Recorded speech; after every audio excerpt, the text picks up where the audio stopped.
تو دائرہ اسلام سے نکل جاتا۔ اس زبان کو محفوظ رکھنا، اس کی حفاظت کرنا، میرے نبی پاک صلی اللہ تعالی علیہ وآلہ وسلم نے فرمایا ہے اس زبان کے متعلق۔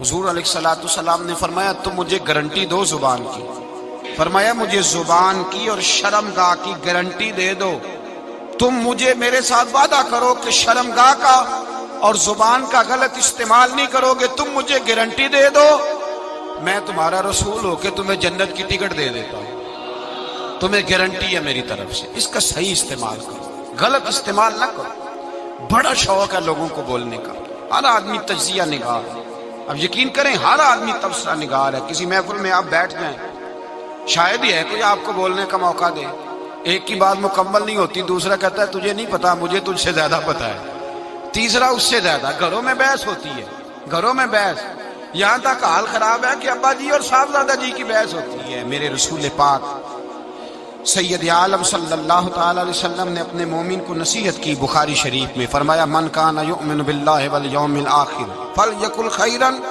او لیصمت، فرمایا جو اللہ پر اور آخرت پر ایمان رکھتا ہے، حضور نے اپنے مومن کو نصیحت کر دی، فرمایا جو اللہ اور آخرت پر ایمان رکھتا ہے یا اچھی بات کہے یا چپ رہے، یا اچھی بات کہے یا، نبی پاک صلی اللہ علیہ وسلم کا فرمان ہے، حضور نے فرمایا کہ خاموش رہنے سے ذکر بہتر ہے، خاموش رہنے سے، سارا دن بولے جس کا دل کرتا ہے، پر یا اللہ کا ذکر کرے یا رسول اللہ پہ درود پڑھے، یا دین کی بات بتائے یا برائی سے منع کرے، نیکی کا حکم دے، سارا دن بولے، عام اجازت۔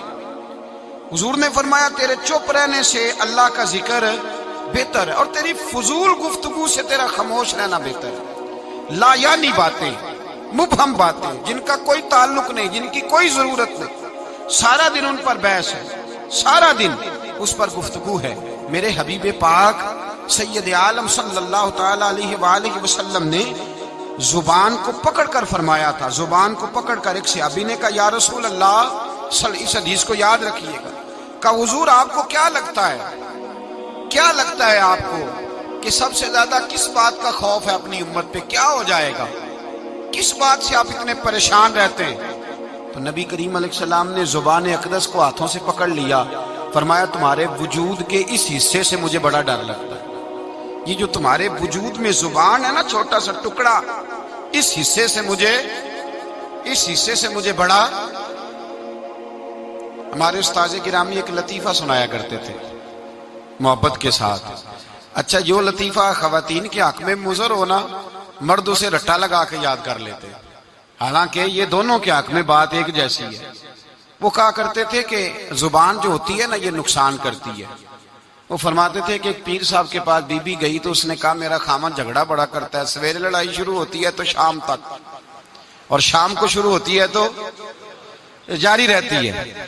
پیر صاحب نے تعویذ دیا، اللہ کے بندے تھے، انہوں نے کہا جب تیرا خامند آئے تو نے یہ تعویذ اپنی زبان کے نیچے رکھ لینا اور دونوں دانتوں سے دبا، جب خامند جھگڑا کرے تو نے دباتے جانا۔ وہ آئی 15 دن کے بعد مٹھائی کا ڈبہ لے کے، کہنے لگی صاحب لڑائی ختم ہو گئی ہے، جھگڑا ختم ہو گیا ہے۔ تو پیر صاحب سے کہنے لگی مجھے نہیں سمجھ آئی آپ نے کیسے جھگڑا ختم کیا، تو کہنے لگے بیٹے ناراض نہ ہونا، میں نے بس کچھ دیر کے لیے تیری زبان بند کی ہے، وہ بولتا تھا تو پھر تو بولتی تھی، تو بولتی تھی تو وہ بولتا تھا، تو جھگڑا کیسے، ایک نے چپ کرنا ہے تو بعد میں ختم ہونا ہے نا، تو میں نے ذرا تیری زبان تھوڑی خاموش کی ہے، کچھ بھی نہیں ہوتا۔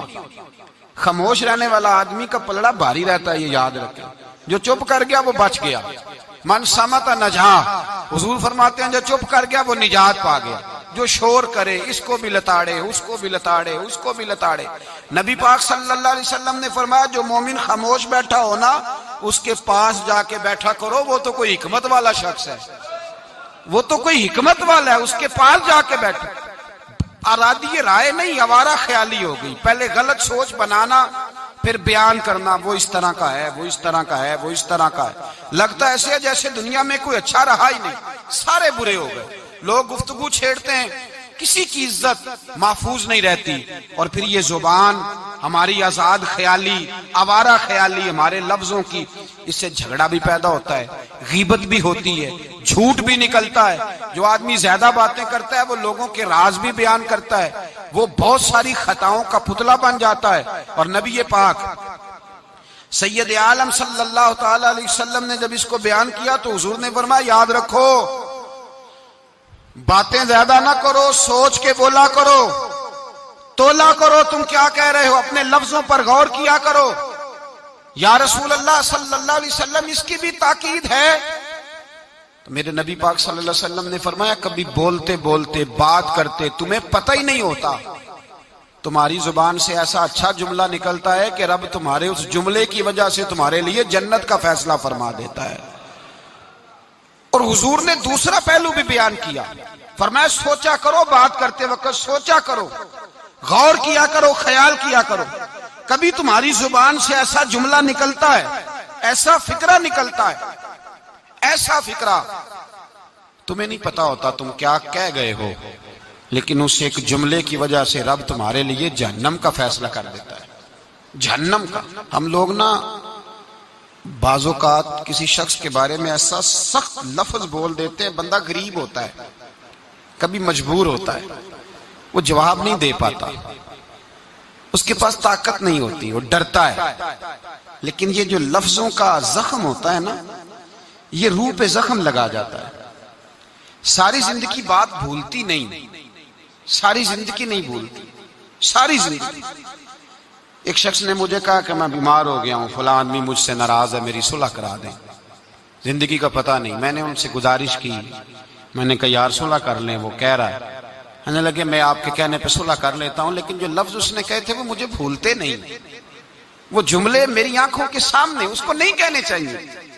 اس نے میری والدہ کے بارے میں، میرے والد کے بارے میں، میرے بھائی کے بارے میں، میرے بارے میں، فلاں کے بارے میں، میرے خاندان کے بارے میں، اس کے لفظوں کی وہ کڑواہٹ اب بھی جب وہ سامنے آتا ہے تو وہ لفظوں کی کڑواہٹ مجھے بھولتی نہیں، وہ میرے لیے سہانے روح ہو گئی. اگرچہ بھول جانا چاہیے، حکم شرع یہی ہے، لیکن لفظوں کے اندر جو سختی ہوتی ہے، جملوں کے اندر جو تلخی ہوتی ہے، وہ انسان کو کبھی بھولتی نہیں.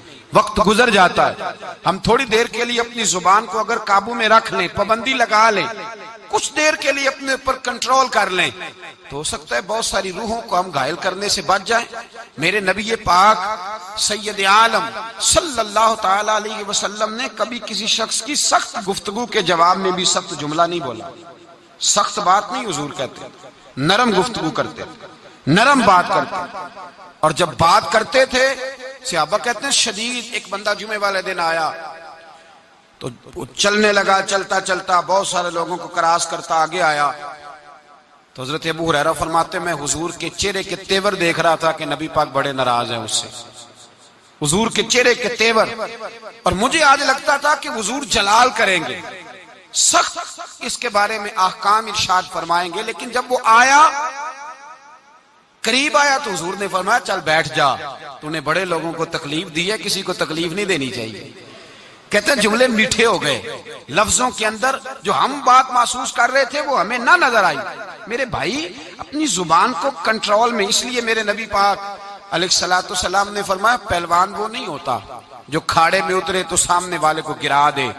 پہلوان وہ ہوتا ہے جس کو جب غصہ چڑھے تو اپنے آپ پہ قابو پا لے، اپنے آپ کو کنٹرول کر لے، اپنے جذبات پہ قابو رکھے. درجنوں لوگ کیس لے کے آتے ہیں شام کو علماء کے پاس، تو آپ کسی عالم سے جا کے پوچھیں کہ صاحب صبح کے 20 اور درجنوں کیس آئے، تو کیا مسئلہ پوچھا لوگوں نے؟ تو مسئلہ یہی ہے کہ میں غصے میں طلاق دے بیٹھا ہوں. قابو ہی نہیں ہے. خاتون بات کرتی ہے تو اتنا سخت جملہ کہہ دیتی ہے، اور خاوند کے پاس پہلے ہتھیار موجود ہے، وہ تو کہتے ہیں مجھے ماں بدولت کوئی چھیڑ دیا ہے، مجھے نواب صاحب کو ہی آپ نے کہہ دیا چلو طلاق طلاق طلاق، فارغ، چھٹی ہو گئی. تو یاد رکھیں ہر دو جانب سے جب کڑوی گفتگو ہوگی، جب تلخ بات ہوگی، جب رویوں کے اندر ہم اپنی رائے کا اظہار کرتے وقت جب شد و مد کا معاملہ کریں گے، لمبی نمازیں، آج زکاتیں، عبادتیں. میں مسند امام محمد بن حنبل کا حوالہ دینے لگا ہوں. اگر آپ کی زبان ٹھیک نہیں تو ضائع ہو جائے گا سارا کچھ. اگر آپ کی زبان کڑوی ہے، اگر آپ جی میں منہ پہ کہہ دیتا ہوں، کہنے والے تو کہہ ہی دیتے ہیں، سننے والے کمال کرتے ہیں. سننے والے کمال، میں نے سنائی ہے 4، کمال کی بات کی ہے تو نے. یہ کس قسم کا تیرا انداز ہے گفتگو کا؟ نبی پاک سید عالم صلی اللہ علیہ وسلم کی بارگاہ میں دو عورتوں کا مقدمہ لایا گیا. یا رسول اللہ صلی اللہ علیہ وسلم، ایک عورت نماز پڑھتی ہے، صدقہ کرتی ہے، عبادت گزار ہے، لیکن حضور زبان اس کی ٹھیک نہیں، تلخ بولتی ہے، رویہ ترش ہے، اپنی گفتگو کے اندر وہ لوگوں کی بے عزتی کر دیتی ہے، رسوائیاں کرتی ہے، دل توڑتی ہے. اللہ کے رسول نے فرمایا جہنمی ہے وہ بیوی. صدقے کدھر گئے، نمازیں کدھر گئیں؟ کہتے بس زبان کی تیز ہے. تو یہ زبان ہی تو ہے جو تباہی کرتی ہے. کا سب کچھ صحیح ہے، عبادت گزار ہے، سن لیں مسند امام احمد بن حنبل کی حدیث، حضور نے فرمایا جہنمی ہے، لے جائے اٹھا کے اپنی نماز، حج، زکات، سارا کچھ دوست